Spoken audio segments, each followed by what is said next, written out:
Avec Thomas Hill, et ce matin, Thomas, vous recevez Clémentine Célarié. Oui, Clémentine Célarié qui est au théâtre de la Pépinière dans un seul en scène où vous incarnez Gabrielle de Marmont. Mirmont, pardon.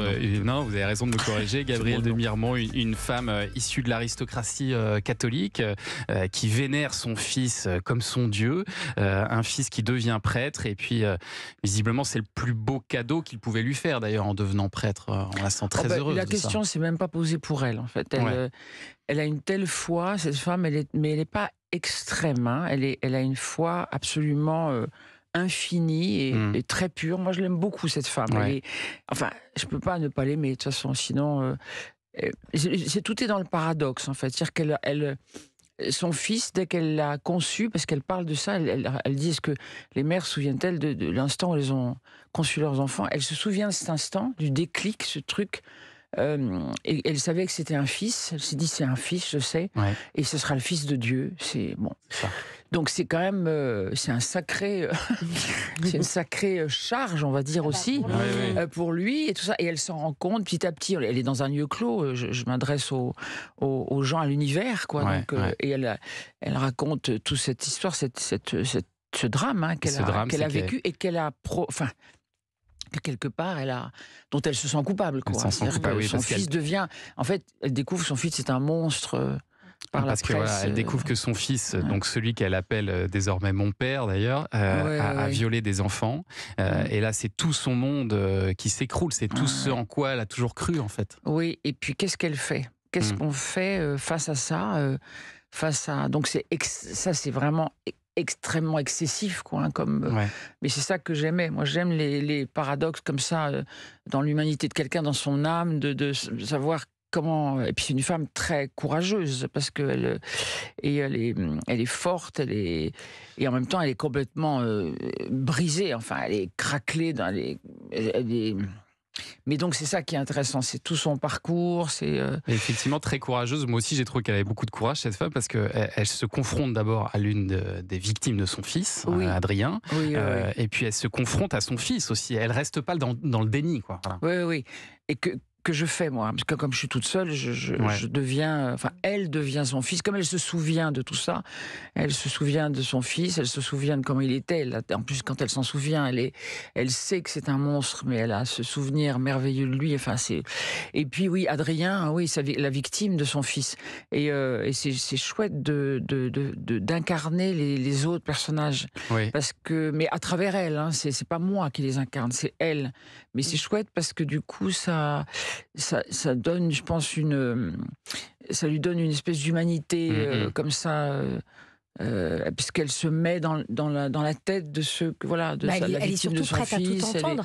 Voilà, c'est ça, exactement, tout. Ah ben oui, là, de toute façon. Et puis c'est quelqu'un de vrai qui fait face à cette réalité, quoi, à ce drame. Et évidemment, elle se demande aussi ce qu'elle a fait ou pas fait dans son éducation pour que son fils devienne un monstre. Ça, c'est terrible. La question, même moi, quand j'ai joué ça, que je l'ai créé à Avignon, je me disais, mais est-ce que moi j'ai bien élevé mes enfants? Vous vous demandez, mais parce qu'on les influence toujours. D'une certaine façon, même inconsciemment, on est donc. J'ai pas des fils qui sont des monstres. Enfin, ça va, oui.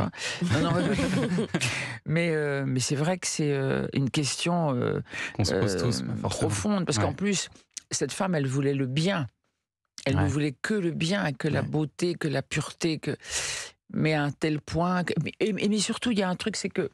Elle dit d'ailleurs que dans sa famille, la tendresse, les câlins, les baisers n'étaient pas l'usage de notre famille. C'est ce qu'elle dit.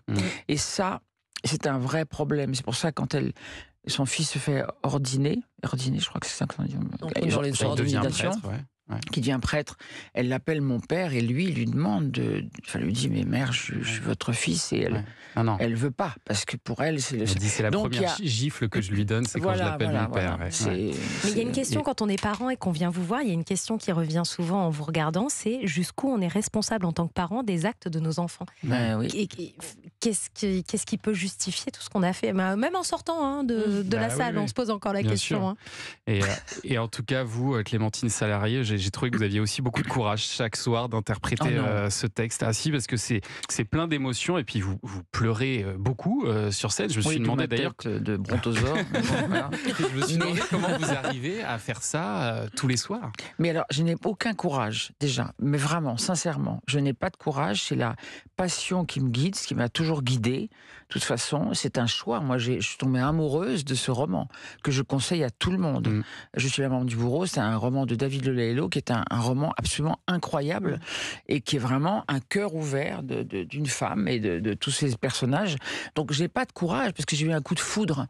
Donc, si vous voulez, moi, c'est passionnant. Oui, mais ça doit être très éprouvant aussi, non? Mais non, enfin, éprouvant. Il faut y aller.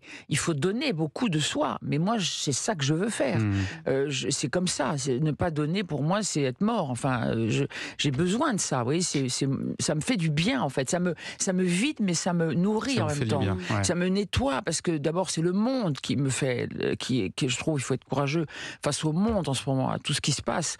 Mais quand on est dans l'ailleurs, dans l'imaginaire, dans la créativité, dans l'artistique, c'est un salut, quoi. C'est merveilleux à plus avec les gens, ça se passe d'une façon magique, parce qu'on parle du sacré. Elle parle beaucoup de sacré, cette femme. Elle est comme une espèce de ferveur comme ça, magnifique. Donc en fait, les gens, le public, il y a quelque chose que je sais pas, que je n'ai jamais vécu, moi. Je n'ai jamais vécu un truc aussi indescriptible, d'un espèce de truc, je sais pas. Je pense que c'est lié à ce dont elle parle et au fait qu'elle est dans un lieu clos, comme ça. C'est une femme d'un certain âge, c'est une femme plus vieille que moi. Elle est donc, puis c'est chouette de jouer des personnages où on ne doit pas être coquette, toujours être coquette, c'est chiant. Non, mais c'est vrai, on n'est pas les mannequins, quoi, les actrices. On est là pour faire des personnages. Le public réagit vraiment, et le public est debout à la fin. Allez voir Je suis la maman du bourreau, pardon. C'est au théâtre de la Pépinière avec Clémentine Célarier jusqu'au 4 mai. On va continuer à en parler dans un instant, et puis